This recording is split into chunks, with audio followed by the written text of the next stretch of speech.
Good evening and welcome to the discussion on arbitration and FDI being organized as a part of the India Law Forum and LitFest under the track on law and ease of doing business under the aegis of the 82nd SKOCH Summit being held by SKOCH Group this year, 2022. India's decision to not sign the RCEP was predicated on MFN forward obligations and ratchet clauses that many, including SKOCH Group, vehemently believed would serve as a backdoor for China's entry into Indian markets. Subsequently, the Standing Committee of External Affairs, chaired by Mr. P.P. Chaudhary, submitted a report on the subject, India and Bilateral Investment Treaties, on the 10th of September 2021. The committee noted that up until 2015, India had signed BITs with 83 countries, of which 74 were in force. India revised its model BIT text in 2015, and the committee observed that since then, India has signed new BITs with only 4 countries and is negotiating with 37 countries and blocs.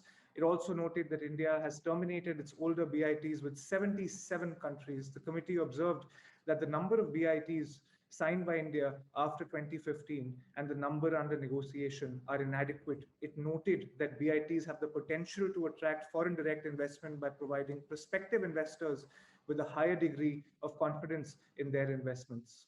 In this light, the committee recommended signing new BITs with countries with which India has had such treaties in the past and signing BITs selectively in identified priority sectors, as well as the early completion of treaty negotiations. Interestingly, the committee also noted that so far there have been 37 notices of dispute or letters intending to raise a dispute against India under various BITs. Our panel of experts this evening discusses all this and more. Our first speaker in the conference on arbitration and FDI is Professor Bimal Patel, Member Designate, International Law Commission and Vice Chancellor of the Rashtriya Raksha University. Professor Dr. Bimal N. Patel is currently the Vice Chancellor of the Rashtriya Raksha First Police and Internal Security University of India and a member of the National Security Advisory Board of India. Professor Patel has also recently been elected as a member of the UN International Law Commission. Professor Patel is a former international civil servant, scholar, and academician of international law and diplomacy. As an international jurist, Professor Patel has extensively studied, researched, and commented on published works on the administrative, procedural, and substantive jurisprudence of the International Court of Justice and various other international forums. Professor Patel has also been instrumental in drafting several legislations in India and holds numerous global academic appointments. Professor Makan Moise Mbenge, Professor International Law Faculty of the Faculty of Law at the University of Geneva, also serves as the director of the Department of International Law and the International Organization. He is also an affiliate professor at Sciences Po Paris. Since 2017, he is the president of the African Society of International Law. He was the lead expert for the negotiations and drafting of the Pan-African Investment Code in the context of the African Union. He has acted and acts as an expert for the African Union, the Secretary General of the United Nations, the UNEP, the WHO, the World Bank, the ILO, and the Organization of the Islamic Conference, as well as the International Institute for Sustainable Development, against others. He also acts as counsel in disputes before international courts and tribunals, in particular before the International Court of Justice and in investment cases, and serves as an advisor for governments. He is involved in the negotiations of several international investment agreements in Africa. Mr. Vyapak Desai, head International Disputes Resolutions at Nishit Desai Associates, also heads the investigation practice at this multi-skill research and strategy-driven law firm, Nishit Desai Associates. He's a senior attorney with the firm. Mr. Vyapak Desai specializes in bringing in the highest level of analytical and innovative input in cross-border complex, contentious matters and corporate regulatory investigations. He has also led the corporate and securities practice of the firm in the past. We're delighted to have Ms. Naomi Briarcliffe, Counsel, Allen & Overy, United Kingdom, with us. Ms. Naomi Briarcliffe represents clients in international and commercial investor-state arbitrations and has also advised on state-to-state disputes, including those before the International Court of Justice and the Iran-US Claims Tribunal. She has experience of institutional and ad hoc arbitration proceedings, including arbitrations under the ICC, the LCIA, the SCC, the ICSID, and UN CITRAL rules. She has appeared as counsel and advocate in commercial, investor, state, and state-to-state cases. Mr. Manish Sansi is Chief Legal Officer at Vodafone Idea Limited. He was previously DGM, Legal Secretarial at Indus Towers Limited, and Vice President, Legal and Secretarial at Telenor. He has also served as the General Counsel for India and Company Secretary, as well as Deputy Chief Compliance Officer for Tata Communications. He's an experienced in-house legal professional with more than 25 years of experience with leadership roles in legal functions. Our moderator for today is Anirudh Lekhi, an international dispute resolution attorney. Anirudh is an India qualified lawyer with an interest in international commercial arbitration, international investment arbitration, and public international law. Prior to joining the MIDS, Anirudh worked at Shardul Amarchand Mangaldas, New Delhi, where he was an integral part of its international arbitration and litigation team for upwards of 3 years. At Amarchand, he represented clients in international arbitrations under various institutional rules, post-award actions, and also worked on complex shareholder disputes, regulatory actions, and post-merger litigations. Additionally, Anirudh holds an LLM from Columbia Law School, where he graduated with academic distinction as a Harlan Fiske Stone Scholar and obtained the Parker School Certificate for Proficiency in Foreign and Comparative Law. He's also served as the editor of the American Review of the International Arbitration and was a research assistant to Professor George Berman at Columbia. Over to you, Anirudh.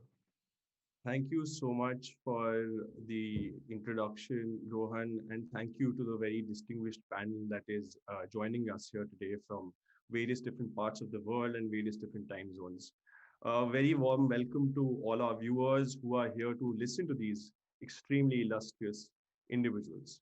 To give a context to the current debate and the current discussion, India is pegged to receive as much as $100 billion in foreign direct investment in 2022 alone. And it is likely to become a $5 trillion economy in the next 5 years. Therefore, with the ever increasing FDI, it is also poised to become a hotbed of international dispute resolution, in particular international arbitration. Therefore, and in this regard, a responsible and efficient legal machinery that offers a forum to an investor to ventilate its concerns is considered extremely imperative. And one way of conferring these investment protections is, as we all know, through bilateral investment treaties, which offer a very novel method of dispute resolution that is directly between an investor and the state. However, and of late, the ISDS setup has come under scrutiny with its potentially crippling awards that may have, drastic consequences on different economies. And this, to a large extent, has been attributed to vague and undefined standards that may have been found inside these bilateral investment treaties. Today's panel has assembled to address the merits and demerits of this system and explore its linkages with foreign direct investment. And therefore, the first part of today's discussion will open the floor to our panelists who will make certain preliminary remarks on today's subject of discussion. We will then proceed to explore the architecture of these bilateral investment treaties and the potential ways in which their phraseology can affect foreign direct investment. And finally, this panel will discuss the current trends in ISDS and their impact on investor confidence. But without any further ado, I would direct my first question to Professor Makan. Professor, for a very long time, many of the capital exporting states have been advocates of maintaining the current ISDS system. And you have, in fact, been a very vocal critic of the so-called global north that understands the drastic consequences of ISDS and sells the promise of greater investment through these bilateral investment treaties. So, do you find any merit in the argument that greater FDI will come after signing bilateral investment treaties? And further, given that there is certain information asymmetry before a state goes on to sign these bilateral investment treaties, how have you responded in the course of your negotiations with respect to various governments?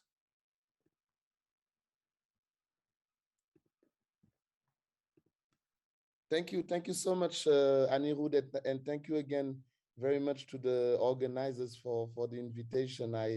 It's a great pleasure to be on this panel with such distinguished colleagues and experts. And of course, I would like to congratulate again, Professor Bimal Patel for his election at the International Law Commission. You know, Anirudh, if I can just go straight to the point with respect to your main question regarding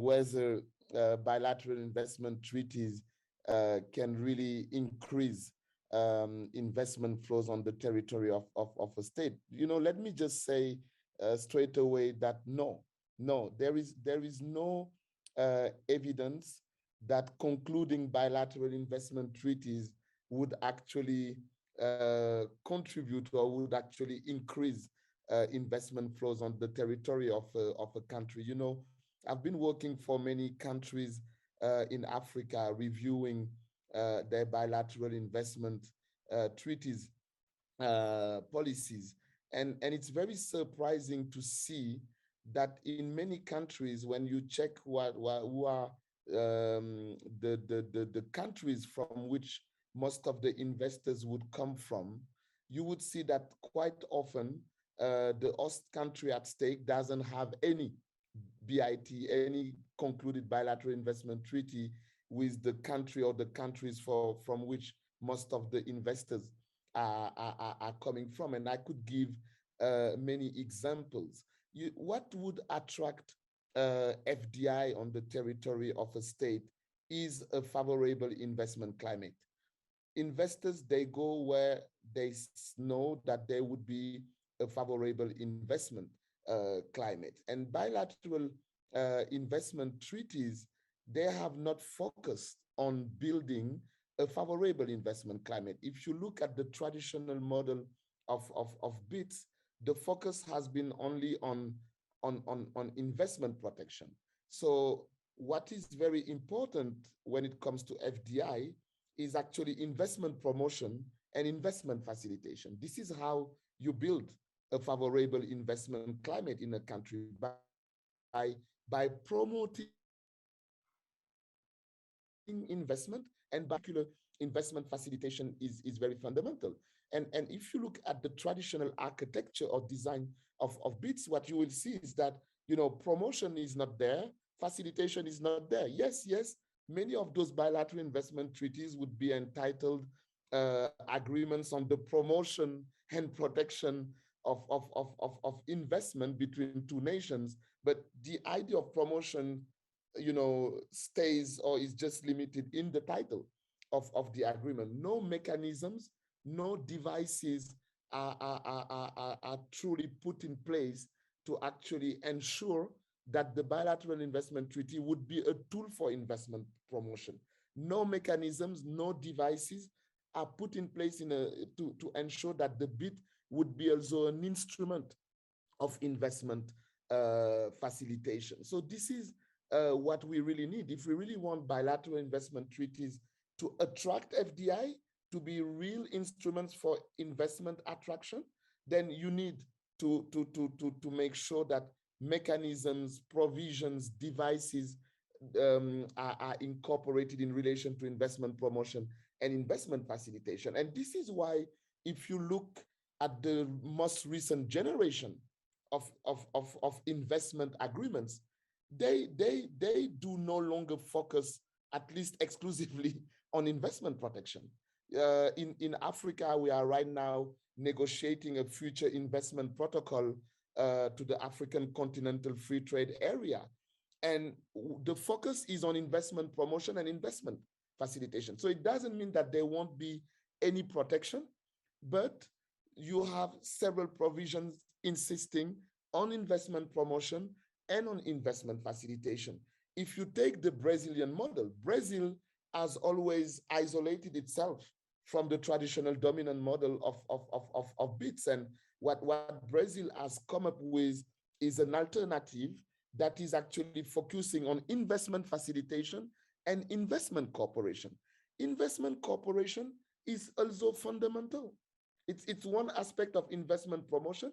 Investment cooperation is also fundamental for really attracting FDI on the territory of the state. You know, the traditional model of BITS, they don't lead to any cooperation.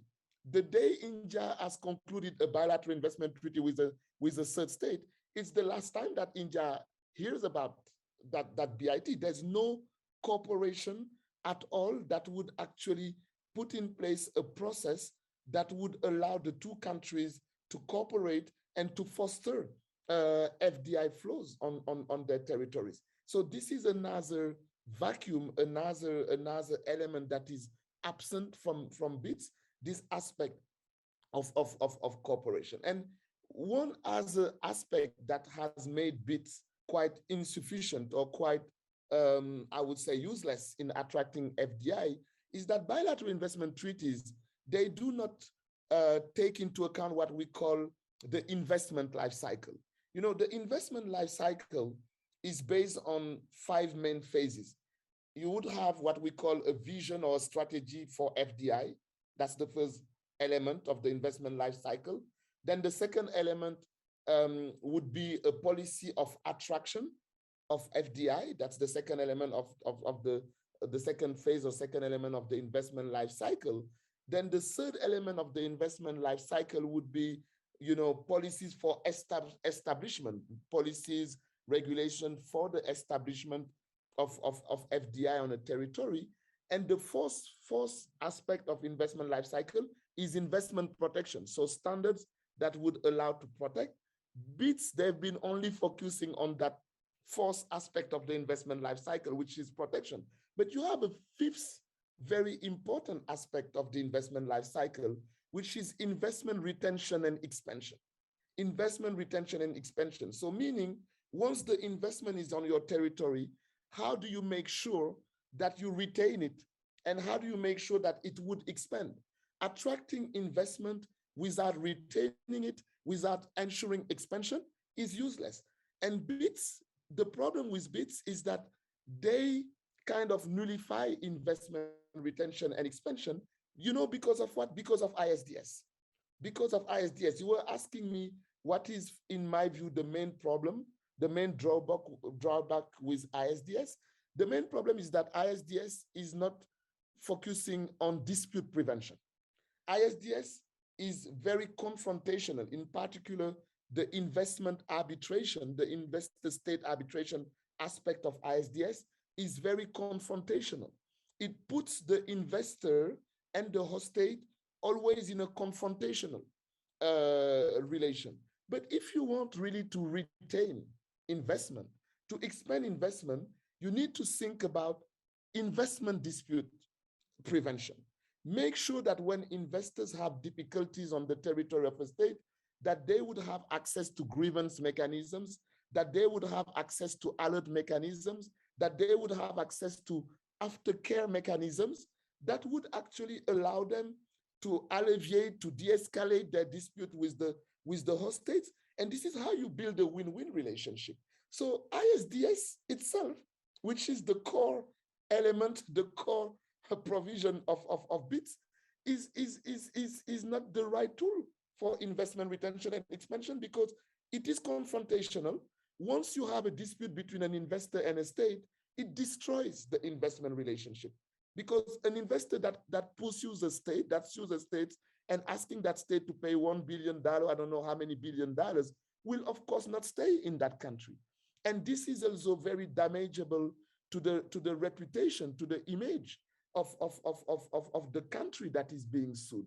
So this mechanism, which is ISDS, which is at the heart of BIT itself, is counterproductive to really ensure, you know, FDI attraction and FDI retention and expansion in developing countries. Thank you so much for those very, very candid remarks, Professor Makana. And I'm sure you will find many allies in India who will echo those remarks. And I am just reminded of a statement that was made by one of the Brazilian investment negotiators and during the course of my preparation for this summit. And I thought in light of your remarks, it'll be very interesting to quote his remarks in the backdrop of what you said. And our Brazilian negotiator said, and I quote, investment treaties are much like prenuptial agreements where a couple agrees to get married, but is already looking ahead to the terms on which a divorce might happen. After that divorce, each party goes its separate way and is not to be seen again. I prefer to think that Brazil's investment facilitation approach as more akin to a couple's counseling, because we are trying to facilitate a long-term relationship that remains positive rather than envisages a future divorce. It's a completely different approach, unquote. And therefore, this is one view that is now gaining a very wide groundswell across the world, especially India. And in that light, I thought it will only be appropriate to get another very, very distinguished scholar from India to weigh in on this issue, Professor Bimal Patel. Firstly, many, many congratulations on your election to the ILC, and it was a very proud moment for all of us Indians for you to win in such a resounding fashion. My question to you is that the job of the ILC is primarily to codify customary international law. And the articles on state responsibility have provided a very good scaffolding for a lot of jurisprudence around investor state dispute resolution. In this regard, how do you view the role of international law in creating an environment that facilitates investment and trade? Thank you very much, Anirudh. First of all, thank you for the invitation, and thank you, Professor Makane, for your congratulatory remarks. We are meeting after 10 years since we met in GNLU. Due to short notice and hectic agenda, my remarks are perhaps inchoate, and my apology for the same. But I will be focusing on what the law and obligation regime is instead of what it ought to be. So the risks associated with the continuous wave of pandemic, the pace of development, deployment of immunization programs, economic support measures, the continuous fragility of macroeconomic situations in key emerging markets, the deferred situations arising in few developing countries, including Sri Lanka, and the uncertainty or the global policy environment for investment will all continue to affect FDI flows. Therefore, one has to creatively and innovatively think of role of international law and international obligations, because such situation has arisen more than after a century. In 20th century, there was no global international law. It was international law meant for few Western and Latin American countries. Africa, Asia, and Pacific Island states were yet to be decolonized and to become part of international economic landscapes. The pandemic health crisis has helped to increase the use of screening mechanisms to oppose, sometimes publicly, transactions involving the sale of companies considered to be strategic. If you see, the new political and economic nationalism has emerged, which is contradictory to global commons needs. Old international law prior to pandemic will be unable to take care. Therefore, a lot of rules and norms for international obligations have to be rewritten or practiced afresh. We all welcome FDI for employment, but also for its positive spillover effects on political, diplomatic, and commercial relations. However, the new economic nationalism will give stiff resistance to FDI. One will see, in my view, a lot of short-term bargaining at bilateral and multilateral level to fix short-term solutions. In other words, short-termism of international obligation will arise. As far as India is concerned, one can expect bright short to mid-term future. As technology and health sector will see strong boom, there will be rush for FDI to India in these two sectors, because India enjoys age and therefore India will see significant transaction activity. And in these sectors, and more mergers and acquisitions are likely to occur. However, as the current international law was unprepared for such eventuality, India or countries in similar situation will rely on bilateral mechanisms instead of international treaty framework. On a flip side, India has to be careful because there will be a lot of predatory takeovers which will be skillfully enforced and orchestrated by countries supporting predatory takeovers. On a positive side, new sectors focused upon by India strongly, such as infrastructure, maritime, aviation, even sports, will come under stress from the same predatory takeover supporting states having technology, know-how, experience, and funds as they will seek strong bargain for India. Private sectors will exercise tremendous pressure on sovereign structures for their survival and growth, and countries starved of foreign reserves or lack of domestic capital will be under pressure from these sectors to seek quick and cheap foreign fundings, all at cost to quick fix international obligations. It may be therefore possible that several countries may become debt trapped soon by the predatory states 10 years from now. Allow me to contextualize our analysis in case of top FDI investors in India. Singapore, Mauritius, Cayman Islands, UK, Germany, US, UAE, and Netherlands, Japan, and Cyprus. Together, they will invest about $59.6 billion US in 2021. The top 10 sectors are computer software, construction services, trading, automobile, drugs, pharma, metallurgy, chemical, and telecom. Thus, the focus shall be how these 10 countries and India see international law and obligations in these areas. I will give you examples from only two countries, Netherlands and Germany. Since Netherlands is one of the most open liberal capitalist countries, private international law, that is government to business and business to business, occupies the center of focus. The obligations are generated through bilateral contracts instead of treaty framework. How Netherlands, a small advanced rich country, has been able to remain one of the top 5 FDIs for years without any formal dispute with India.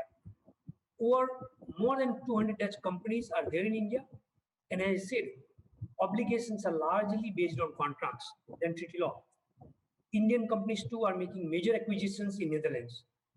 Indian companies, like in the United Kingdom, are good source of employment creation in Netherlands as well, as these are also more export intensive than the domestic hubs. But, and that's catch, in 2019, due to COVID and increasingly protective foreign investment measures globally, the Dutch government recognized that the shift in the financial economic world order was one of the 11 dominant threats to the Dutch national security. In June 21, less than a year back, the government announced the introduction of a broader national security investment screening policy covering investments in vital infrastructure and sensitive technologies. I believe that establishment of the investment screening office in Netherlands to advise on jurisdictional and substantive questions which can also be consulted by market participants is a significant development which brings political concerns into business interest, whether we like or otherwise. These will have certain implications on bilateral relations, and government will try to find legal justification to protect and promote its interest. In March 2019, you might be knowing, the European Council adopted the EU Foreign Directive Investment Regulations. And this particular regulation provides for an enabling framework for member states to review FDI on grounds of security and public policy and to increase cooperation as a matter of priority between the member states. Thus, India's trade and investment relations with Netherlands will be subject to the EU policy in general, but Netherlands, being a liberal nation among others, will still have its nationalist approach to the investment and trade. In October 2020, the Dutch government enacted the Telecommunications Investment Screening Regime. The government significantly amended the draft act.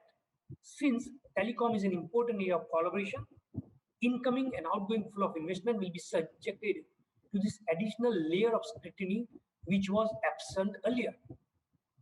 Notifications made under the telecommunications, energy, and national security regimes are subjected to far more strict reviews. Now, prior to 2019, this was completely a liberal open market. But these changes have taken place. Whether how these changes will affect the already existing contracts or bilateral economic trade and investment relations is a big inquiry. If you look at the latest Dutch Telecommunication Act, Electricity Act, and the Gas Act. These prescribe prohibitions on the privatization of electricity and gas transmission systems operators. Private investors cannot acquire such companies. And very importantly, the national security regime will apply with retrospective effect. Although we do not expect that it will be used, but the retroactive effect of the FDI screening rule will lead to uncertainty for business and investors. And in this sense, I'm particularly interested in learning how Mr. Sansi, who is with us today from Vodafone, because this case created a huge controversy on this very important aspect of retroactive effect. Thus, this analysis makes it clear that liberal international law will meet resistance for trade and investment facilitation as far as Netherlands is concerned. My remarks on German is quite similar. German policy on foreign investment has also become restrictive due to not only geoeconomic competition with China, but Germany's need and Germany's appeal to restore what it called technological sovereignty. The military goods, the critical infrastructure, and critical industries all are made subject to this particular scrutiny. These are also the areas where India is in need for funding and technology investment. It is interesting to note that acquisitions by Germany, purchases may also be reviewed by German ministry if the ultimate economic beneficiary is a foreign investor. In other words, outgoing investment from India to Germany in certain sectors now are more restricted. Now, what it says, now what are the warning signposts for India? The Western drive and the rise of economic nationalism will have serious implications for internationalization. In knowledge-intensive services where India enjoys edge, let's look at professional services, such as consulting and other soft services, which involve considerable face-to-face interaction. This requires the movement of people across border. But if you see the state practice of the developed world, Netherlands, Germany, USA, the visa requirements have significantly affected Indian service industry. Similarly, the international provision of many services, like for example, medical care, even design industry, also involves navigating registration requirements, which are now subjected to rapid change brought into domestic laws of these EU countries. Service-related business in industries that can be viewed as economic critical, for example, mining, oil and gas, or with substantial security implications, telecommunication, are going to find themselves subject to increased fluctuation. Concerning regulatory environments, challenging business managers' abilities to undertake even relatively, I'm telling, relatively short-term strategizing. It is therefore what I expect that there will be rising differences and disputes of commercial and investment nature. And in this sense, I was quite happy to see where Professor Makane was talking, because when I was looking at the ICSID rules, which is coming into force from 1st of July, ICSID rules, India is not a party to ICSID. It does provide certain relief. And I believe India would be looking at how these ICSID rules 2022 will play out into effect, and how the whole regime of international law and obligations will change in the years to come. Thank you. Thank you so much, Professor Patel. I think the time is now ripe to get some views from our practitioners who are on the panel today as well.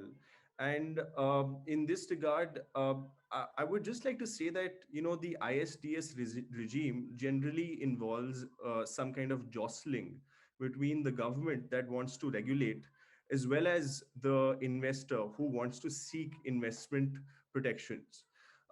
In this regard, if we look at, you know, certain instances or cases such as, you know, Occidental versus Ecuador, we've seen that the ISDS regime has been termed in many ways as being biased in favor of corporate interests. Ecuador had to face a $2.3 billion award, which at that time was the highest quantum of award ever rendered by the ICSID. And very significantly, this constituted 135% of Ecuador's budget for healthcare that year. And this has led to a certain kind of dubious overture towards bilateral investment treaties. So, in this regard, my question would be addressed to Mr. Desai. Similarly, the white industries case had opened up India to the realities of multi-billion dollar awards. And India's response to the white industries case was the Model Bilateral Investment Treaty of 2016, which was termed as more conservative than it ought to be by certain commentators. My question is that in the light of these kinds of conservative standards that may be enshrined in bilateral investment treaties, how much will this affect the perception of India as a viable destination of foreign direct investment? Sure. Thanks a lot, everyone. Thanks, Scotch Group and India Law Forum for organizing this, and thanks, Anirudh, for getting this, panel to this level. But so my sense, we have uh, heard a lot on the world view, right? How things are moving depending upon external and internal factors. I think when it comes to India, we had a very different journey. As always, India has always a unique experience to everything. I think uh, if we just take a little step back in the history, we started our journey on BITs in the early 90s. And by the time of 2012, which is, I think you refer to the white industries case, we almost had more than 75 or 77 BITs by then, and maybe few others came a little more than that later. But we never had a single case except the Enron saga, which happened in the early 2000, and that was even settled at that point in time. So almost for 20 years, while we had more than 75 BITs, we never had a single case against India till then. And if you see even white industries, it has come from a very unique situation, which is a commercial arbitration, which, the award was pending for enforcement for more than 7, 8, 10 years, and that was the reason why white industries BIT happened. And India responded in two ways, right? It was a small award comparatively, and luckily India didn't challenge. It paid off the amount. So that was, in my view, a good way to confirm that we are not here just to have the treaties and not adhere to it.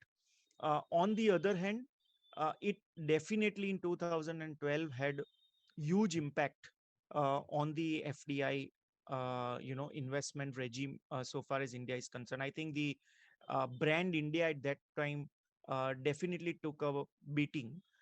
In fact, along with that, I think the retrospective aspects came along, and in no time, in less than 10 years, we have more than 20 BIT claims, right? So 20 years went by without a BIT claim, and then we had like more than 20 cases in less than a decade. So I think we had a very different regime. But I would say the way I perceive and the way I saw things moving, I think 2012 to 2015, because so much was happening in terms of the investment protection and how India was reacting to things, the way Vodafone saga happened, where the new law was brought in just after the Supreme Court decision, striking off the notices issued against them under the taxation law. I think I would say, and we as a law firm look at the investment side as well, and we definitely saw that there was a huge impact between 2012 and 2015. Maybe the numbers or statistics will also show some kind of deep, or at least not the kind of growth expected at that point in time. But on the other hand, while Professor Patel, refer to 10 countries and the kind of investments coming from those 10 countries, uh, But interestingly, in spite of more than 75 BITs, one country where we never had a BIT was US. And while it doesn't reflect in the FDI data, but directly indirectly, in my view, US is still one of the most significant trade partner for India. A lot of investment coming through interim or interjecting jurisdictions uh, originate from US or US related investments, and we never had any BIT there. Now, whether they use interjecting jurisdictions for tax purpose, for BIT purpose, or for multiple purposes, it's a different discussions altogether. But in spite of the fact that we had a very good relationships with them, we never had a BIT. So question always comes up in the context of India as to whether BITs do affect the FDI. Uh, did white industry made a huge impact, and whether the new regime which came after 2015, which was much more conservative regime, and we didn't extend the existing BITs, as I think, as Rohan mentioned earlier, several of them have been terminated or have not been extended from the earlier regime, and now only 4 or 5 are under consideration and or already signed, and more than 30 are under consideration. That shows that India is going very, very slow in signing those BITs. Uh, on the other hand, India is still the top 10 destinations of VITs. I'm just giving you two different views just to bring the context that, one would never know this impact. Now, can I say that if we would have a very liberal BITs, we would have 2 times, 5 times the investments? I don't know, because unless we have it, nobody can vouch it, right? Whether we are getting less because of non having the BITs, our experience from a US perspective, I don't think it has a direct correlation so strong. But yes, if we don't have the the the focus and the regime, as even the earlier we heard about the promotion and investment and protection goes hand in hand. I think India will never get the kind of attention which it ought to. Maybe it will still be top 10 of the FDI investment, but it is losing out on the potential, rather than saying that, look, our fundamentals are so strong, and having that arrogance or otherwise. Maybe we'll still continue to have FDI because maybe there is less choice beyond this 10 top 10 destinations, and we have very strong fundamentals in terms of our geography, our diversity, the kind of mix of young youth, and the economy which is self-consuming. In that sense, we don't need to look outside for consumption. I think we'll continue to have the investment, but to say that it doesn't have an effect, I don't think that is correct. I don't think we will ever get the right data, but we'll definitely not get the potential, the growth potential, if we don't have both the promotion and protection in place, so far as the world order is concerned. Now, obviously, we can discuss the current set of new BITs post 2016. More importantly, interestingly, India, Brazil, maybe a little later. But my initial thoughts are that while history says that it may not be directly proportionate, but in my view, we are not, getting our potential growth because of not having the right promotion and protection regime from an investment perspective. So that's broadly how I see the effect of white industries. In So, fact, sorry to I just remembered in 2011, even before white industries came up, I was in the Harvard University in Boston talking about BITs, and people said, why an Indian lawyer or Indian firm is even talking about BITs, because we had no experience other than Enron. But we saw that coming. We thought that this is something that we are not giving enough focus, and then white industry came, and then everyone was talking about BITs.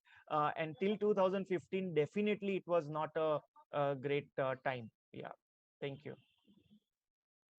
Thank you, Mr. Desai. So we already have a very interesting cleavage of opinion that has developed in this panel. While Professor Makan is very blunt and he is of the opinion that there is absolutely no relationship between foreign direct investment and greater FDI, Mr. Desai seems to believe that by not signing FDIs, you are still foregoing on the potential of foreign direct investment. And indeed, India's image did take an impact, was impacted actually after the white industries case. Um, my question would now be addressed to Ms. Briarcliff. In your experience, do you think investors look at destinations with greater protections differently? And what alternatives do they have should they want to invest in jurisdictions that do not offer such protections? What has your experience been? Thanks very much, Anirudh, and I echo the thanks of the other speakers for having me on this panel today. I think I'm going to end up probably somewhere towards the position of Mr. Desai, because in my experience, the investors that I advise do tend to take the availability of investment treaties into account when making international investments. And provided that a treaty provides adequate protections, including, and I'm sort of emphasizing this here in light of India's recent investment treaty practice, the availability of investor-state arbitration, then those treaties are viewed as an important mitigant of political risk, and therefore a factor that is taken into account in whether or not they conclude an investment. Now, whether or not the investments would have been made in the absence of an investment treaty is another question. And, we've heard Professor Mbeng on his views on that. And I tend to agree that broadly a favourable investment climate is going to be the thing which attracts, is the most important for an investor when making an investment. But where investors perceive there to be risk, and I think that there is, from some quarters, a perception that India is a risky investment jurisdiction, largely due, in my view, to the people's perception of the Indian court system.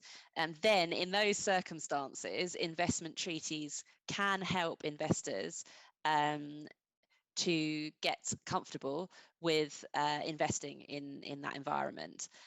So as Mr. Desai says, perhaps India is getting great investment flows, but if there were available investment treaties with sufficient protections, then maybe there would be greater investment flows. Now, of course, there are alternatives for investors when considering to make investments, how to mitigate political risk. For example, they can enter into investment contracts that contain favourable dispute resolution provisions or other clauses which manage host state risk, or indeed can undertake political risk insurance. But none of those alternatives to mitigate investment risk is of the same scope and benefit as an investment treaty, which contains the investment protections that investors generally look for. So I think that, my view is that the benefit of investment treaties is likely to depend on jurisdiction. Whether or not an investor cares will depend on that, and then also the sector they're investing in, whether the investment is going to be made in a project where they have a direct relationship with the host state.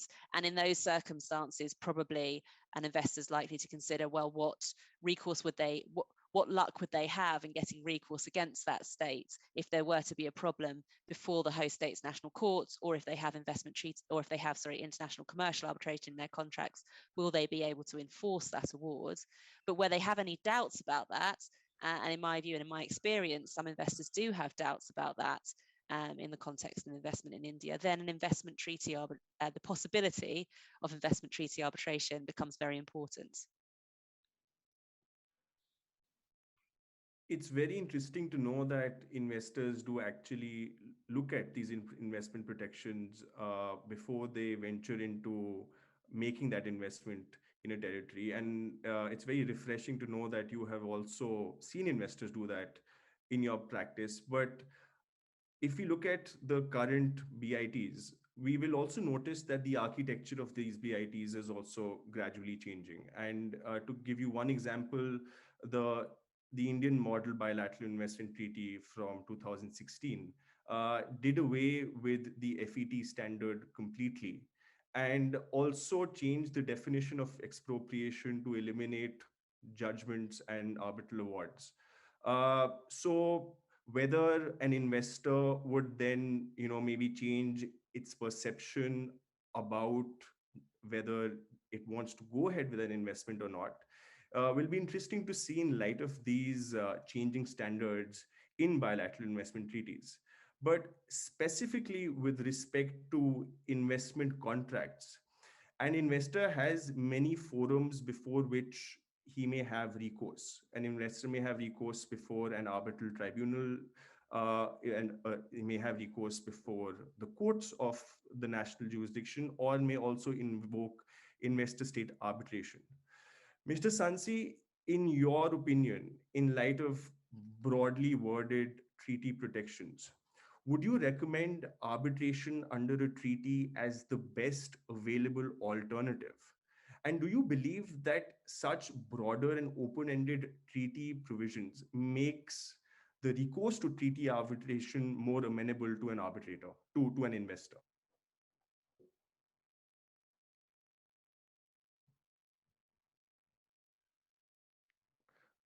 Mr. Sansi, I believe you're muted. Hello, am I audible now? Yes. Okay, let me start by thanking you all for having me around on this forum, and it's really so enlightening to hear all of you and your views on this.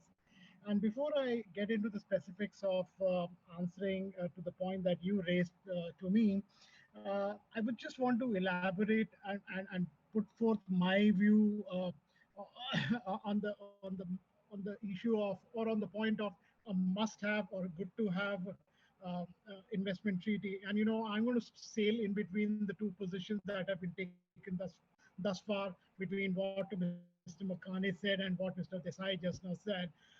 My view is that my view is that investor protection treaties is in the form of, say, bilateral treaties or whatever. I mean, these are not must-haves, but are good to have, right? And I can explain this with an example. India went ahead and terminated so many of its BITs mid 2000 in the last decade, right? And that was also the time when India possibly has seen the best FDI inflow, right? So it goes on to say that while the country may not have a robust BIT regime and had rather gone ahead and annulled many of those, but still it was able to attract a lot of foreign investment into the country, and which is just pointing to the fact that it is bilateral investment treaties are not must-have. But then, as Naomi just now mentioned, as she deals with a lot of investors and potential investors, and they show their interest and curiosity about what is the investment protection regime that the country offers. So from that perspective, I would say it will always be good to have a sound and a robust bilateral investment treaty regime in the country, which can provide good investor protection. This is what my view is, and therefore I'm going to say, as I said, I'm going to sail between the two positions which have been taken till now. Now, coming to your question on now what are the sorry, what your question was on, is investor protection treaty the best alternate, or there are other alternates? I think that's what your question, query is. Yeah. Yes. So my question is that when we talk about investment contracts, Yeah. investor are out of the same contract may have different forums to ventilate Yeah. its concerns. And given the broad-based nature of treaty protection, do you think as an investor, the investor would prefer to go before a treaty forum only because of the broad-based nature of the protections that are provided in it? And therefore, and in other words, is treaty arbitration the best available alternative for an investor from an investor's standpoint? Well, I don't think there will be a one fit suit all type of an answer to this, and it will depend on a case to case and an investment to investment and the type of dispute that is there. And but I would rather say that this is not the only best available dispute resolution alternate. There are other international commercial arbitration options which are quite effective and are quite uh, and are quite adoptable, if I may say so, for investors to have in their investment contracts. Yeah. Therefore, Mr. Sanse, you believe that there are other viable alternatives as well, Oh yes, and and absolutely, and absolutely. it's extremely interesting that you voice this view, because as we speak, there has again been a very large movement uh, in terms of changing the way the dispute settlement mechanisms under investment arbitration are also articulated within treaties. And one solution can be found in, for example, the CTAC, where the proposal has been to establish a multilateral investment court. And Right. similarly, another alternative is possibly recourse before the domestic forums, which is a revisitation of the Calvo doctrine, so to speak. Uh, the Indian Model Bilateral Investment Treaty provides that before an investor wants recourse to treaty arbitration, it has to exhaust local remedies for a period of 5 years. Now, some commentators have viewed this provision as being very onerous. Mr. Desai, do you believe this to be an onerous condition? And in your opinion, do you think the domestic forums in India and Indian courts are fit to adjudicate and find solutions to an investor's problems?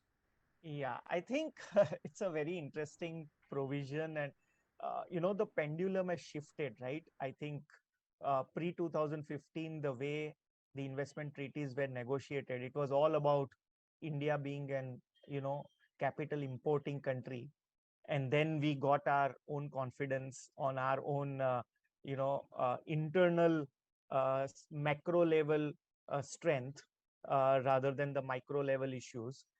And with the white industries experience and thereafter the Vodafone experience, which was ongoing at that point in time, obviously India took a very different stand.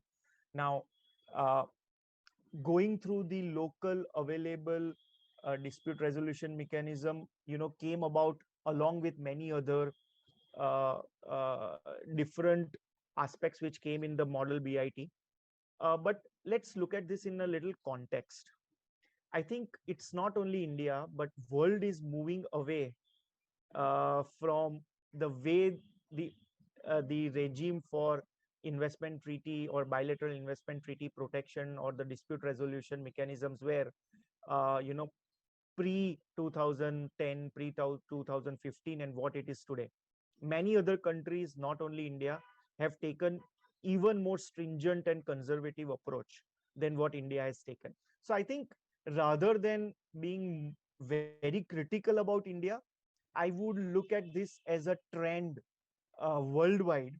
And then obviously we have taken what we thought is relevant, and we decided, okay, why don't you at least exhaust your local remedies rather than jump onto the treaty.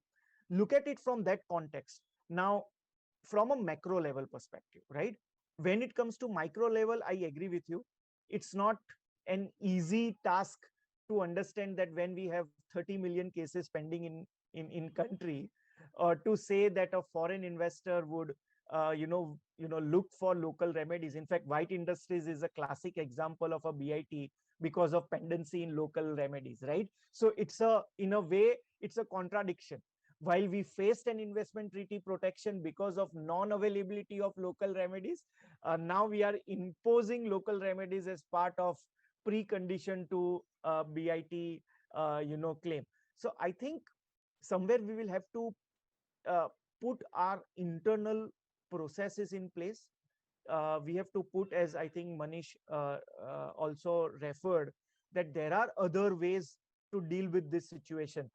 People don't have to jump directly on the BIT claims. If we are able to give those protections either through international commercial arbitration or through court regime or through specialized court regimes, then this can be better handled. And I just take, maybe 30-40 seconds on this from that perspective. See, just take three examples: how Vodafone has been handled, how Kane Energy arbitration has been handled, or even Devasantrik's case is handled, right? Devasantrik's case, we had an international commercial award that is running in parallel. Now we have a BIT issue that has been handled differently, including bringing in several different amendments and taking local court, defenses or methods or strategies to avoid those situations. In Kane Energy, we lost, but we had to ultimately settle because of the way enforcement happened.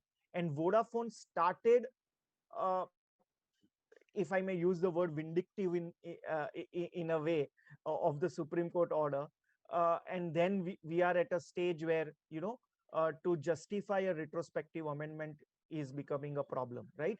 So I think our experiences on different BITs is very different, and this is the culmination of the new model BIT, where we say that, look, please first adopt the local remedies. I don't see per se that is wrong. I think where we go wrong is on the execution of it. If we are able to actually develop a regime to address those concerns effectively, efficiently, and in a timely manner, then why not? I think the criticism is, in my view, is not about the aspect of going through local remedies. The criticism is that that precondition makes the process futile, right? And if we are able to give some platform to address those concerns, I think it's a great balance between rushing into a BIT claim versus having a protection. While the India Brazil treaty talks about no investment protection, it's only state to state in that sense. So I think rather than going that far, this creates some kind of a balance in my view. But again, this is my personal view, and we'll see how it works out. Absolutely, Mr. Desai. And if we were to just allude to, for example, the very celebrated BG case, the BIT with Argentina in that case had a provision that provided for, exhaustion of local remedies for a period of 18 months. And the contrary argument to that was that how can, you reach a solution within 18 months only. So India's position has been, if not 18 months, let's make it 5 years, because perhaps in 5 years, because it's more than 18 months, there will be more of a likelihood for the investor to have a solution to his problems. But as you said, that the the the the provision for exhaustion of local remedies should not be seen in isolation, and it needs to be seen in light of other developments that are taking place across the world.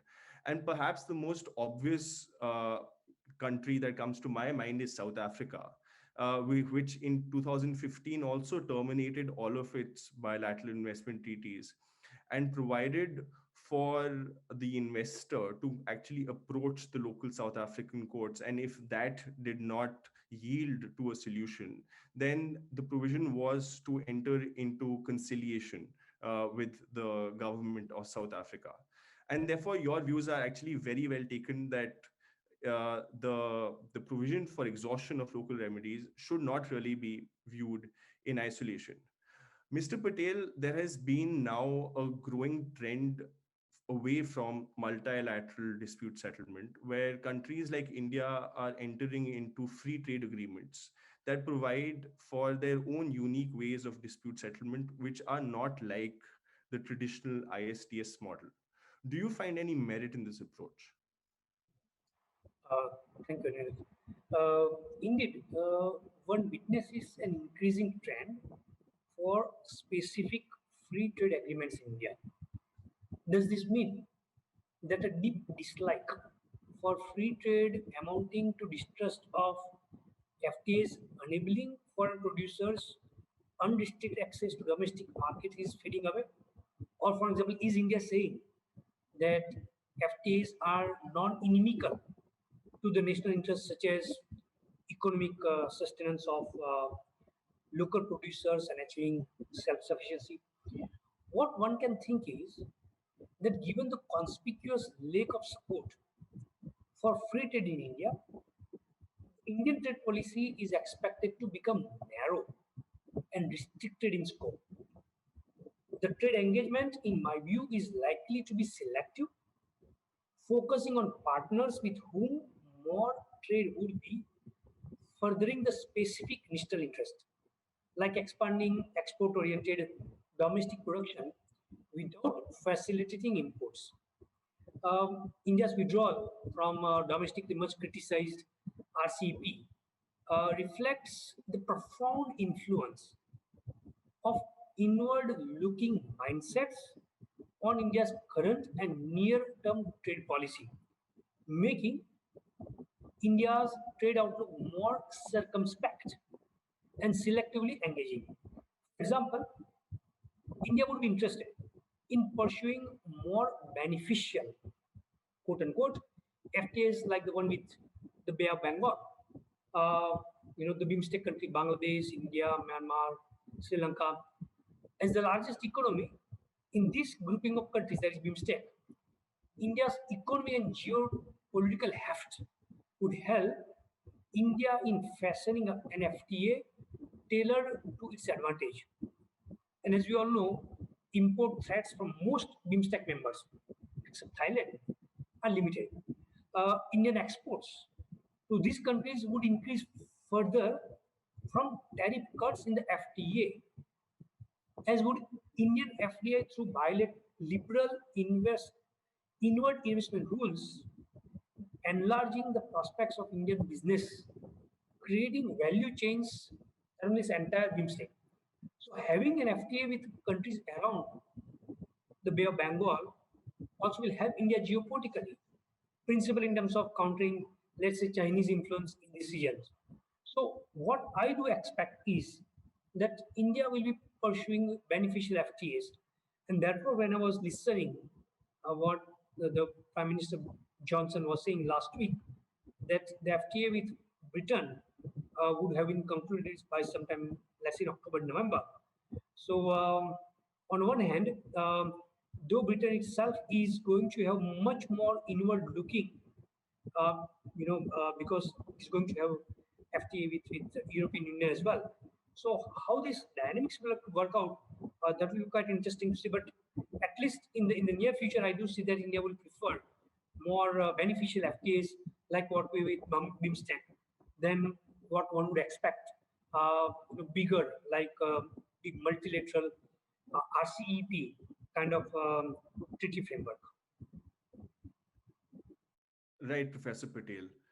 So far, our debate in this panel has concentrated on procedural reform, but a very equally important movement in the way of ISDS reform has been towards certain substantive aspects of BITs.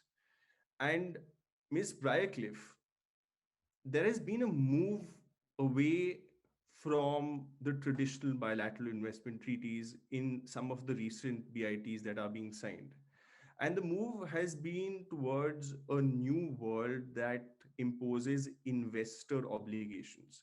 Now, this is very significant because ISDS is traditionally viewed as a skewed way of dispute settlement, which only gives the right to an investor to invoke arbitration, but does not give the state a corresponding right. Therefore, the view to impose these investor obligations has actually been welcomed. In your opinion, do you believe that imposing investor obligations is a good way of regaining the trust of countries that do not really want ISTS? And do you think it is better than completely abjuring ISTS altogether? So this is a very interesting question.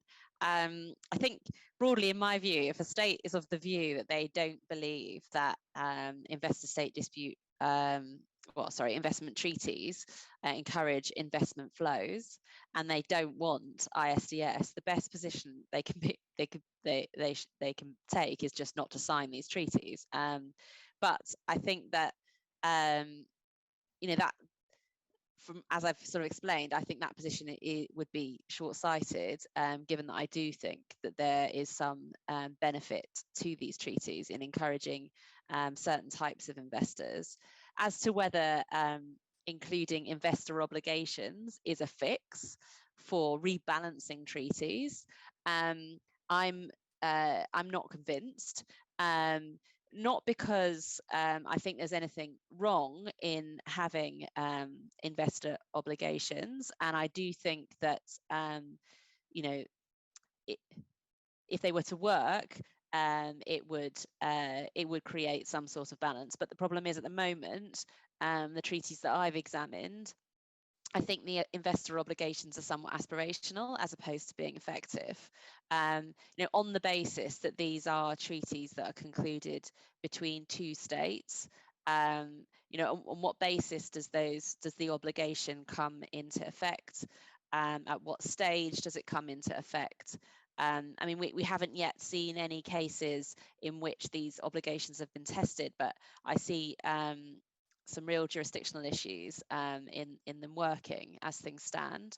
And I think states are probably, maybe there's a sort of a public policy basis for including them. It's to emphasize to investors that they need to accord with certain standards, but better to make those standards applicable to the investor through a direct contract or under domestic law. A way to balance the treaty is to focus on the substantive content of the obligations that are imposed on states. And there, I think, we're seeing a lot of movement in that direction too. We've talked a little bit about India's model BIT of 2016 and how the standards have been circumscribed there. And I think states are wise to consider how their standards in their investment treaties are circumscribed to best reflect the intentions that they had when entering into the treaties. I think that we're seeing a movement in investment treaty jurisprudence towards sort of deeper understanding of the way that these treaties are intended to operate, and a more consistent application of the law generally. And obviously every treaty is different, but we can see that there are similarities between them, and there is broadly a much more consistent approach to the interpretation of treaties than there ever has been in the past. Nevertheless, we've seen that there is a risk when you're leaving the interpretation of these treaties up to an ad hoc tribunal, and so a state focusing on the precise language of the obligations that they enter into is very important. I should say, though, there's a difference between negotiating and agreeing carefully circumscribed investment treaty standards and agreeing a treaty that has no real content from an investor perspective. And I think that, at least from my standpoint in advising investors, any treaty that's concluded that doesn't give an investor a right to invoke the state's obligations directly through international arbitration is in effect redundant. It's a nice thing to have on paper, but it's not something which is going to encourage or an investor or give them any comfort as to the treatment with which the treatment that their investment's going to receive. Absolutely. And while you may be advising your investors and clients to maybe not take recourse to international arbitration in cases of treaties that do not really offer any meaningful alternative for dispute resolution internationally. The fact also remains that even in a very utopic world, even if we were to have the best possible bilateral investment treaty, there always exists a possibility, especially in non-exit countries, that a country may yet choose to not honor its commitments in arbitration. And therefore, an investor, despite having the best possible treaty, may still face obstacles during the phase of enforcement. And that is something Mr. Desai highlighted during the course of this discussion when he was talking about the Kane arbitration. Uh, and the Kane arbitration is actually very interesting because in the face of an award that was favorable to the investor, India still chose not to honor the award. And the investor did face a lot of trouble in recognizing these rights, so much so that they had to go to courts all across the world, including the US, including France. And in the French courts, there was an order of attachment of the properties of the government of India for $23 million. Therefore, the point is that even after successfully emerging as a victor in investment arbitration, an investor may still have problems. Mr. Sansi, according to you, how important is it to have a continuous investment policy in preserving investor confidence? And I ask this question because the normal refrain that the government takes in not honoring these awards is that these obligations were not really assumed by their government. They were actually assumed by a prior government, and they are being saddled by these new obligations that were assumed by a prior government. And that is normally the justification for not honoring these commitments. And I would like to know, in your opinion, how important would a continuity be to avoid such an eventuality? I mean, this is of utmost importance, Anirudh, to have continuity of laws, continuity of tax regime, continuity of regulatory regime. You know what? From an investor's perspective, it really doesn't matter whether a particular regime or a type of a regime existed when there was a different dispensation, and now at a different point in time there is a different dispensation. I mean, that's very unfortunate for any state to say that a particular set of laws were existing in the prior dispensation, and now since the dispensation has changed, things ought to change to the disadvantage of an investor who's already invested. So continuity of regulatory regime, continuity of tax regime is of utmost importance, I would say, Anirudh. And I mean, even if to ensure that continuity, there are some short-term losses for a state, but in the longer term, to attract more investment, better quality of investment, and investment both in terms of funds as well as in form of IPR stroke technology, it is important that there is an absolute continuity of and predictability, if I may call it that ways, of the regime in terms of laws and regulatory environment for the country. Yeah, over to you, Anirudh. Uh, thank you, Mr. Sansi. It appears Hello, we Anirudh, lost over to you. Can you hear me? I believe we lost you towards the end. And if you could just recap maybe something you had just said, it will be really good for all of us. So I will summarize. Sorry for this bad connect. Actually, I'm not in a place where the Wi-Fi is extremely good. But I'll just repeat and summarize. You know what? I mean, this is a question which has a very simple answer, right? From an investor's confidence perspective and from the perspective of protection of investors' interest in a state, in a jurisdiction, continuity and predictability and stability of laws is extremely important, right? It just doesn't matter for an investor or a set of investors that there was a separate set of laws or set of separate approach towards a matter when there was a different dispensation in power in a particular state, and now there is a different dispensation. That continuity has to be there. Yes, laws will continue to evolve, laws will continue to change, but then there has to be predictability of the changes, and they cannot be an arbitrariness, if I may call it that way, in terms of the changes that may be brought in laws. So continuity is of utmost importance, if that was your question. While continuity is extremely important, we have states like India and Brazil and South Africa that I mentioned specifically that also want to provide for an equilibrium between the continuity of laws and their own ability to regulate what is happening in their country. And therefore, because of that, we have seen a move away from traditional dispute settlement mechanisms, specifically with India and Brazil.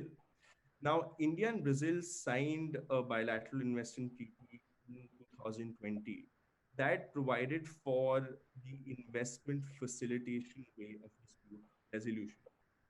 In the beginning of the discussion, I had quoted a passage from one of the investment negotiators from Brazil who believed that there was no real merit in traditional dispute settlement because it did not really concentrate on the cooperative aspects of it. Uh, the India Brazil model BIT, as I said, offers a very novel way of resolving disputes, and it provides for joint committees that may be formed between these two governments, who may then collaboratively and in a collegiate manner come to dispute resolution, to resolve the dispute. Now, in the event that dispute is not really resolved, then the only recourse is state to state arbitration. And in this sense, the investor is completely eliminated from the process. Mr. Desai, do you believe there is any inherent advantage of eliminating an investor from the process of dispute settlement? Particularly because the whole concept of the modern ISDS approach was to do away with diplomatic protection. Sure. No, I think it's like, again, we are talking about investment protection and we are eliminating investor from the whole game, right? Obviously, uh, innovation in every aspect of life, whether it is business or political, is going to be, the order of the day. And I think, if I may call it, this is, while we talk about many technology disruptions, I think this is the biggest disruption in the BIT world, which is, going to have a lot of debates going forward. But I think what countries forget, right, that this kind of mechanisms are not only when you are talking about investor going against yourself. It can be the other way around as well. Like many Indian companies are going abroad, and there are instances in the past where Indian investors have used BITs to protect their investments outside India, right? So I think somewhere you can't only look at this only from an inflow perspective. You also have to look at it from an outflow perspective, and how are you going to protect your own corporates when they go and invest outside. So in my view, this cannot be just one way of looking at it. You will have to see it from country to country, and you will have to see from how you balance it when you are looking for investment both ways, right? That is one aspect of it. Second, uh, it is one aspect that, look, you are eliminating investor from the whole game, and it is state to state arbitration. But what if investor doesn't have a good rapport with their home state governments? How will that work out? What if investor doesn't have the right uh, channel of communication with the home state? And there may be several other reasons why the home state would act in a particular manner in a situation, rather than worry about a particular investment from a particular investor in the other state where they have to run a state to state arbitration. I think it throws up more complications than what it is needed for the protection or the promotion and protection of investment between two countries. And I would look at it little more skeptical in this sense, because this definitely does not give the sense of confidence an investor would want while entering into a new jurisdiction, because it brings in a completely different aspect of state to state discourse. I can understand there can be several preconditions to invoking an arbitration, whether it is exhaustion of local remedies, whether it is committees between two states. We can look at how this can be effective and efficient before the investor has a particular recourse, either in a commercial arbitration or otherwise in an investment treaty arbitration. We can look at different models, but to eliminate something which provides some degree of protection to the risk to the business. Uh, See, at the end of the day, any business decision can be made based on analysis on risk. But how do you analyze? How do you take a decision on uncertainty where it is not under your control? I think businesses, hate uncertainty. They don't hate risks. So long as you tell us, okay, this is the risk, they can take a decision on that risk. But if you tell them there is a complete uncertainty how state to state arbitration would work, it becomes very difficult to take a decision on those aspects. So I would view this development, little more, I would say, on a skeptic kind of a view, rather than, of course, I'm not totally negative on it, but I don't think this is something which can sustain in a long run. That's how I look at it. Therefore, at the end of the day, the debate essentially boils down to whether India, now as it is embarking on its journey as a capital exporting state, whether Indian investors will also be likely to avail the same protections that their government may deny the other foreign investor. And therefore, there has to be a balance, and the government will have to take a call as to whether they will benefit by completely eliminating an investor from the process against the risk of incurring multi-billion dollar awards, or whether they ought to give the same opportunity to their own investors in the current system to go and resolve their disputes under a mechanism that does not seem to, on the face of it, provide any impediment. And your point, to a large extent, has been that this politicizes the process as well, because if an investor does not enjoy confidence in the government, then the investor does not get a forum to voice his concerns. And at the end of the day, it is the government only that suffers, because that investment is never protected. Now, India has not been a party to the ICSID convention. And a related issue that comes up in the case of protecting foreign investors is the enforcement of investment arbitral awards in India under the New York Convention. Ms. Briarcliff, there has been a cleavage of opinion between two different schools of thought in India, one which believes that investment awards may be enforced, and one that believes that they cannot be enforced. Are there any arguments for an investor from a non-exit state to enforce an arbitral award outside the exit convention? Are there any inherent advantages to this approach? And what are the benefits for a state to sign on to the exit convention? Thanks, Anirudh. Yes, so my understanding, and I'm not obviously not an Indian lawyer, but my understanding is the issue that arises in relation to the enforcement of investment treaty awards in India stems from India's reservation to the New York Convention, that the convention only applies to differences arising out of legal relationships that are considered commercial under national law. And there have been different approaches by the Delhi High Court and the Kolkata High Court on that. And now, as to whether or not there are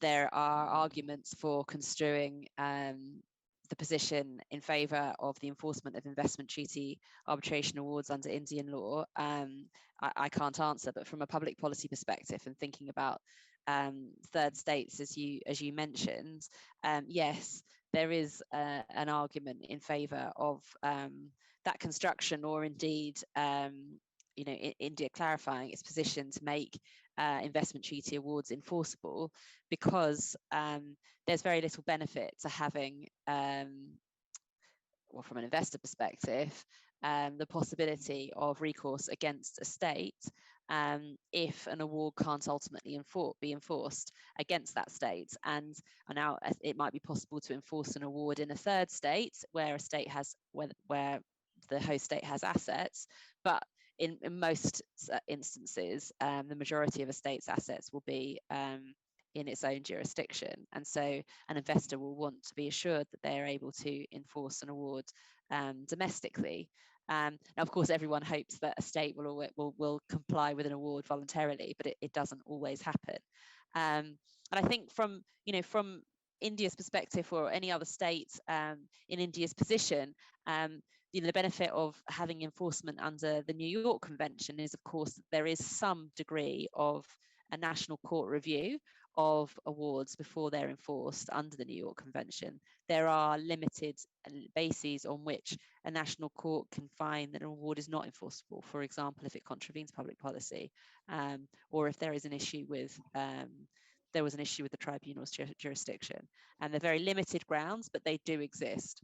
And I think, so they're by allowing awards to be enforceable, investment treaty awards to be enforceable, you create investor confidence. And then on the other hand, the New York Convention offers that sort of domestic oversight to some degree. The ICSID Convention, of course, doesn't offer that, or shouldn't offer that technically, since under the ICSID Convention, ICSID awards are to be enforced in ICSID Convention states as if they were a domestic judgment of that state. So there aren't those kind of grounds for review that exist under the New York Convention. However, the ICSID Convention is really seen as the hallmark of for investors of an instrument which gives them confidence in an investment treaty system. And certainly in almost every instance where I've advised an investor, if ICSID arbitration is available and the relevant state is a party to that convention, the investor will pursue ICSID arbitration for that very reason. And it's not that there is no possible recourse against an award at all within the ICSID system. That's not right. There is. It's possible to seek annulment of an ICSID award within the ICSID system for very limited grounds. So if there's a real problem with the award, it can be addressed, but it's addressed in that supranational structure that ICSID is, rather than before national courts. So, overall, ICSID, it offers investors sort of greater protection, as it were, but perhaps the New York Convention offers some balance that the states hope for. I think with those remarks, we've almost also reached time. But before we part ways, I would want to yield the floor one last time to Professor Patel. As a parting remark, how do you think that the civil justice system in India can improve and ensure confidence for foreign investors? Thank you very much, Anirudh. So unlike my remarks on the previous two questions, where I speak of figures and facts and names of the countries, here I'm going to be a little more academic.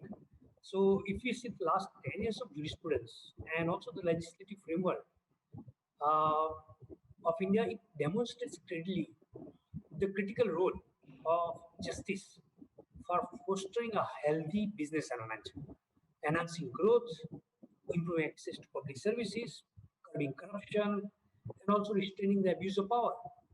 If you look at our courts, prosecutors, complaint mechanisms, anti-corruption agencies, ministries of law and justice at Union as well as state level, which are foundation for the social contract between people and the Indian state, They have been addressing breaches of law, providing redress for violation of rights, whether it is commercial rights. They have been facilitating resolution of trade, commerce, and investment disputes. In fact, they have been effectively overseeing the state institutions and enforcing the state's role as regulator, which is not being spoken loudly about. Because of this, the culture of accountability has increased, trust in the government has been growing, resulting into expanding of capital markets. It would not have been possible if you look at simply the expansion of capital markets. It is really phenomenal. The investment of by foreign houses with confidence that their property rights are protected. More interpretations, more clarifications are provided. Although, of course, it has caused certain political damage to the government in power, but that has enabled a strong confidence culture. Uh, Let me give you tangible empirical evidence. Government has created mechanisms which are responding to citizen claims and grievances. I'm talking in the area of, let's say, healthcare. There are certainly challenges, but the results are there for us to see. Again, thanks to the three organs of the state, they're facilitating the litigation of tax cases, thereby helping tackle tax evasion and corruption. The results are there for us to see. The government focus on community-based mechanisms to resolve community conflicts are yet another sign that justice institutions are working. Let's look at extracting industry. We talk about the white industry case among others as well. Uh, the compliances are taken by the actors. The arbitration councils and institutions are being promoted. The results of these institutions will be seen in 10 years' time. Look at the Financial Intelligence Unit and Enforcement Directorate. Money laundering being fought before. The government focus on administrative laws and delivery of services is yet another strong achievement that our civil justice system and of course criminal justice system as well are responding, preventing and able to create faith, fear and respect. I'm not saying that there are no challenges at macro level, but these are the long-term measures which are increasing foreign investors' confidence. I can tell you from an example of law commission, and I can say that some of the reforms which we proposed as a member of as a law commission, these reports were adopted and they are worked by the Supreme Court as well as the government. In fact, I was personally involved to a great extent, and we removed as many as 1,600 acts, out of nearly 7,000 acts. Now, if you see the impact of those removal of these archaic laws, among others, which would have a direct impact on what we are talking today, trade and investment, will be felt in years to come. So, what I'm saying is that the legislative reforms and proactive civil justice system are going hand in hand. And despite simmering tension between executive and judiciary at times, and of course, uh, the, the law firms and the lawyers, they would have different opinion. I think we have been able to demonstrate and ensure greater confidence. And as various world institutions, they are saying that India does remain a bright spot. And India is keeping in mind the twin goal of increasing on one hand investors' confidence and at the same time protecting and promoting national interest, including security. And I think this is the game of balance which India will keep doing. But overall, if you see, there is a huge reforms, subtle reforms as well. And 5 years down the road, you definitely see much more investor confidence both at G2G level as well as B2B level. Thank you very much, Professor Patel. I think we have two audience questions here, which we would also want to ask, and I believe we have some time for that. The first question is directed to Ms. Briarcliffe. And the question is that one may think that India's experience as a respondent state in investment arbitration has pushed the state into a rather protectionist cocoon. What are the possibilities of India setting up specialist courts to solve international investment disputes?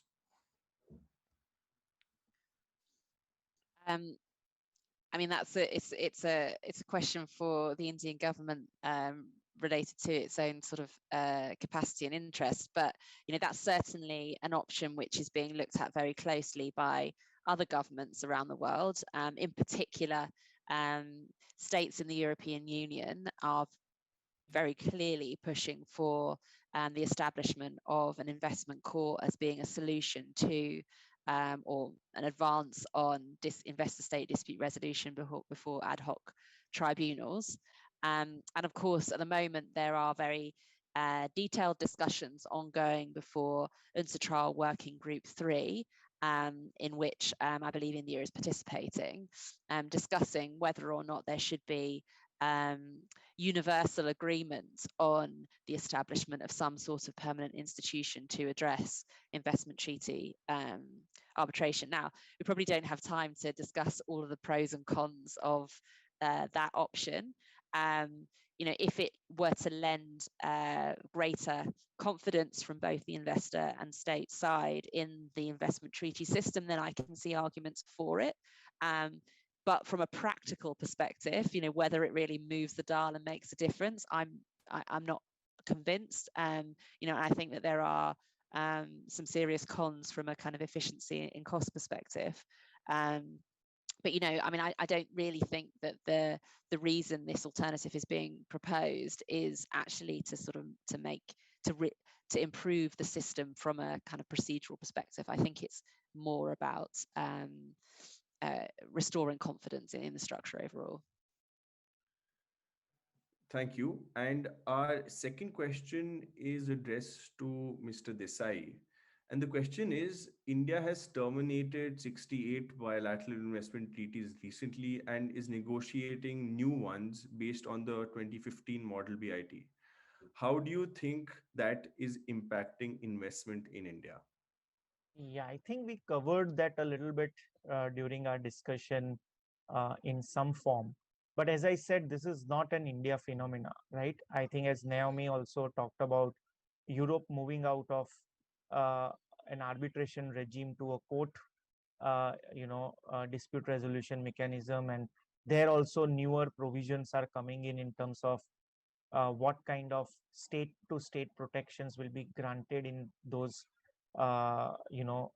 agreements, including, I think you and others also refer to the South African model and then the Brazilian model. So I think this question is very interesting, because one would never know what the world would be without this kind of a stringent BIT, right? Because we'll never experience that world, and we'll only deal with the situation which we are in today.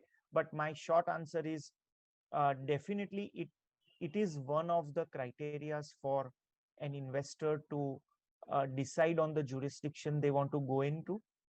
Maybe there are other criterias where India will trump other jurisdiction and therefore investor will still come. But if you have a apple to apple comparison and without a proper investment treaty regime or promotion and protection regime, then definitely India will lose out on such a stand being taken so far as the promotion and protection of any investment is concerned. Thank you very much. And I believe that brings us to the end of today's discussion, which I found to be extremely fruitful, insightful, and thought provocative, especially on a weekend. I would like to thank all of our panelists today who took out time from their very, very busy schedules and addressed certain very important aspects that have been plaguing the ISDS system. There were some agreements, there were some disagreements, but I'm glad that there were more agreements than disagreements. And I think that is the biggest takeaway from today's discussion. I would like to thank everyone for their candor. And I hope you found this equally informative, just like I did. I hope your Saturday was as good as mine was. And thank you so much for being here. Thank you so much for having such an analytical discussion on certain very, very burning issues. Sure. Thank you. Thanks a lot. Thank you, Very everyone. much. Thank you very much. Namaskar.